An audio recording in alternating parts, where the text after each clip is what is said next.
ಪ್ರಿಯರೇ, ದೇವರು ಒಳ್ಳೆಯವರು, ಒಳ್ಳೆಯದನ್ನೇ ಮಾಡುವವರಾಗಿದ್ದಾರೆ.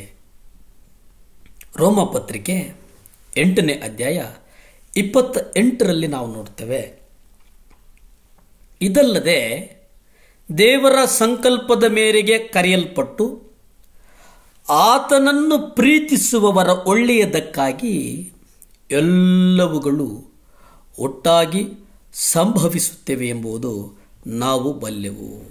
ಅಂದರೆ ಕರ್ತನ ಸಂಕಲ್ಪ ಉಂಟಲ್ಲ, ಆ ಸಂಕಲ್ಪದ ಮೇರೆಗೆ ನಾವು ಮೊದಲನೇದಾಗಿ ಕರೆಯಲ್ಪಡುವವರು. ಆಯ್ಕೆ ಮಾಡಿಕೊಳ್ಳುವವರು ಇರುವಂಥ ವ್ಯತ್ಯಾಸ ಮತ್ತು ಕರೆಯಲ್ಪಡುವಂಥವರಿಗಿರುವಂಥ ವ್ಯತ್ಯಾಸ ಸಾಕಷ್ಟು ಭಿನ್ನ ಭಿನ್ನ ಕೋನಗಳಿಂದ ನಾವು ನೋಡಬೇಕಾಗ್ತದೆ. ಆತನ ಕರೆಯಲ್ಪಡುವಿಕೆ ಇದೆಯಲ್ಲ, ಅದು ಒಳ್ಳೆಯದು. ದೇವರು ಒಂದು ಕಾರ್ಯವನ್ನು ನಿರ್ವಹಿಸುವಾಗ ಆಡಂಬರವನ್ನಾಗಲಿ, ಪ್ರದರ್ಶನವನ್ನಾಗಲಿ, ತುತ್ತೂರಿಯ ಧ್ವನಿಯನ್ನಾಗಲಿ ನಾವು ಅಲ್ಲಿ ಗಮನಿಸುವುದಕ್ಕೆ ಸಾಧ್ಯವಿಲ್ಲ. ಆತನ ಕಾರ್ಯ ನಿರ್ವಹಿಸುವುದು ಯಾರಿಗೂ ತಿಳಿಯದಂತೆ ಅಗೋಚರವಾಗಿ ನಡೀತದೆ ಎಂಬುದನ್ನು ನಾವು ಯಾಕೆ ಗ್ರಹಿಸುವುದಿಲ್ಲ? ನಾವು ಹಾಗೆ ಗ್ರಹಿಸುವುದು ಬಹಳ ಮುಖ್ಯ.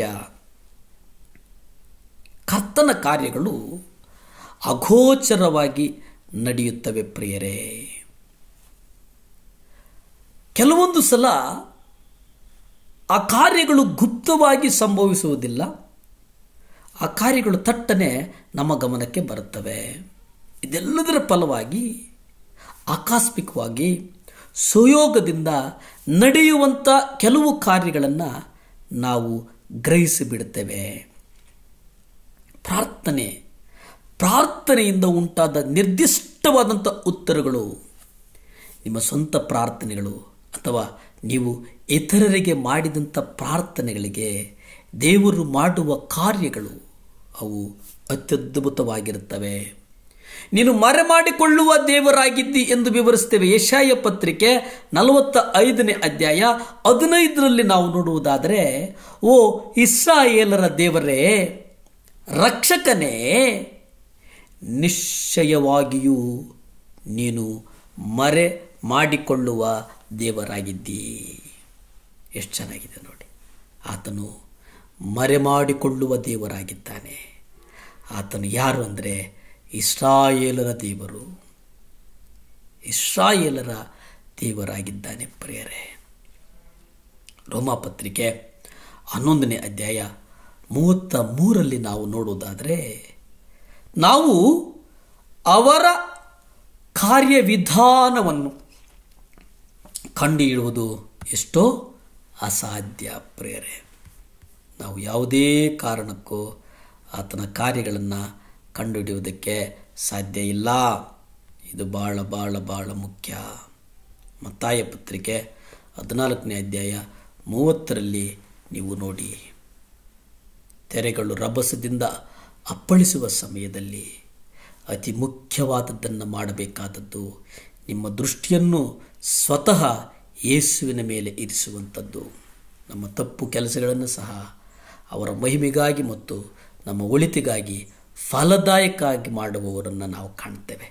ನೀವು ಶೋಕಿಸಬೇಕಾಗಿರುವಂಥ ಒಂದು ಸಂಗತಿ ಮಾತ್ರ, ಅಹಂಕಾರವನ್ನು, ಪಶ್ಚಾತ್ತಾಪವನ್ನು ಪಡೆದಂತೆ ಪಾಪಕ್ಕಾಗಿ ಆದಾಗ್ಯೂ ಸೈತಾನನು ನಿಮ್ಮ ಹಳೆಯ ತಪ್ಪುಗಳನ್ನು ನಿಮಗೆ ನೆನಪಿಸುತ್ತಲೇ ಇರ್ತಾನೆ, ನಿರುತ್ಸಾಹಪಡಿಸ್ತಾನೆ. ಸೋಲಿಸುವುದು ಅವನ ಉದ್ದೇಶ ಆಗಿರ್ತದೆ. ಸೋಲುಗಳ ವಿಚಾರವಾಗಿ ನಿರುತ್ಸಾಹಗೊಳಿಸುವುದು ಅವನ ವಿಚಾರ ಆಗಿರ್ತದೆ.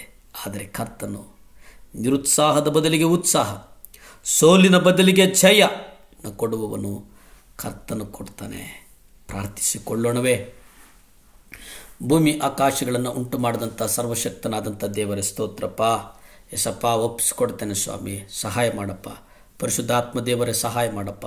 ಎಸಪ್ಪ, ಈ ಲೋಕವನ್ನು ನಿಮ್ಮ ಕರಗಳಿಗೊಪ್ಪಿಸಿ ಪ್ರಾರ್ಥಿಸ್ತೇವಯ್ಯ.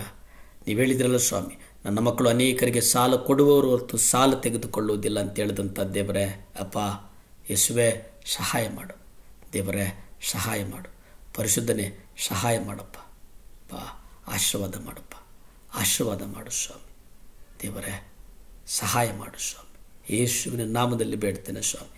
ಎಲ್ಲರ ಸಾಲಗಳು ತೀರಲ್ಪಡಲಿ, ಕುಟುಂಬಗಳನ್ನು ಆಶೀರ್ವಾದ ಮಾಡು. ಯೇಸುವಿನ ನಾಮದಲ್ಲಿ ಬೇಡ್ತೇನೆ ತಂದೆ. ಆಮೇನ್, ಆಮೇನ್.